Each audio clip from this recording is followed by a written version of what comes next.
Aujourd'hui, nous allons voir les conditions en informatique. Une condition est un choix en fonction d'un test. Si vous ne faites pas de test dans votre suite d'instructions, vous vous retrouvez avec un algorithme qui ressemble à ceci, qui va se contenter d'effectuer toutes les instructions les unes après les autres. En algo, ça ressemble à ça, et en C, ça ressemble à ça. Une condition, ça ressemble à ça. J'en ai déjà parlé dans un épisode précédent, il s'agit d'un test. Cela va tester le booléen. Ce booléen peut être soit une variable de type booléen, qui est donc uniquement vrai ou fausse, soit une condition qui va retourner vrai ou faux. Si le résultat est vrai, vous allez faire une suite d'instructions, et s'il est faux, vous allez pouvoir faire une autre suite d'instructions. En algo, c'est encore plus facile à comprendre. Si booléen, alors instruction, sinon instruction, fin si. Et en C, c'est la même chose.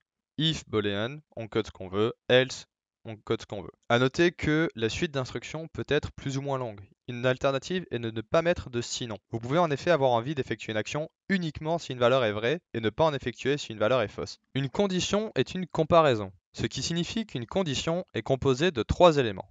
Une valeur, un opérateur de comparaison et une autre valeur. Comme je l'expliquais dans la vidéo précédente, pour que la comparaison ait du sens, il vaut mieux que les deux valeurs soient du même type. Les opérateurs de comparaison sont donc égal, plus petit que, plus petit ou égal, plus grand que, plus grand ou égal, ou n'est pas égal. Ces trois éléments retourneront donc vrai ou faux. À noter en gras, dans une grosse case avec des flèches dans votre tête, vous ne pouvez surtout pas faire ceci. Bien que nous ayons l'habitude de pouvoir le faire, en informatique, vous ne pouvez pas faire 1 plus petit que x, lui-même plus petit que 10. Pour faire ceci, vous êtes obligé d'utiliser une condition composée, qui consiste à utiliser un opérateur logique. Le et permet de tester si les deux conditions sont vraies, le ou permet de tester si au moins une des deux conditions sont vraies, et le faux ou le non permet de tester si une condition est fausse. Avec ces outils, on peut donc écrire la précédente condition sous ce format-ci. 1 plus petit que x et x plus petit que 10. Passons à un exemple un peu plus complexe. Dans le cas présent, on demande à l'utilisateur la température de l'eau,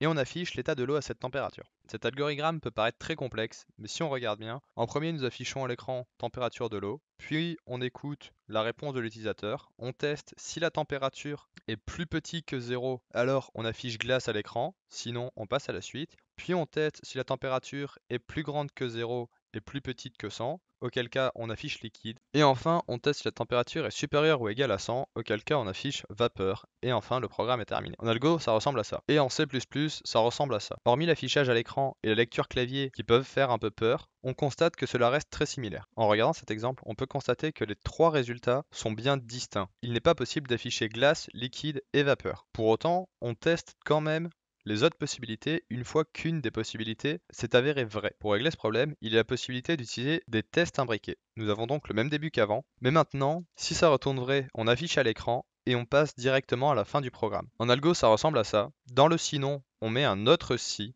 qui va faire un autre test. A noter que le dernier sinon n'a pas besoin d'un si à l'intérieur, étant donné que toutes les autres valeurs ont déjà été testées, et en C, cela ressemble à cela, qui est donc la même structure. Et enfin, il y a possibilité d'améliorer ce code en utilisant un sinon si, afin de ne pas avoir des si imbriqués encore et encore, qui vont finir par énormément vous décaler votre code. Vous pouvez faire un si, sinon si, sinon, et vous pouvez mettre autant de sinon si que vous voulez à la suite. Cela va simplifier la lecture du code et permet d'illustrer plus simplement les différents chemins de votre code. Sur ce, j'espère que cette vidéo vous a plu. Si c'est le cas, n'hésitez pas à vous abonner et je vous dis à demain.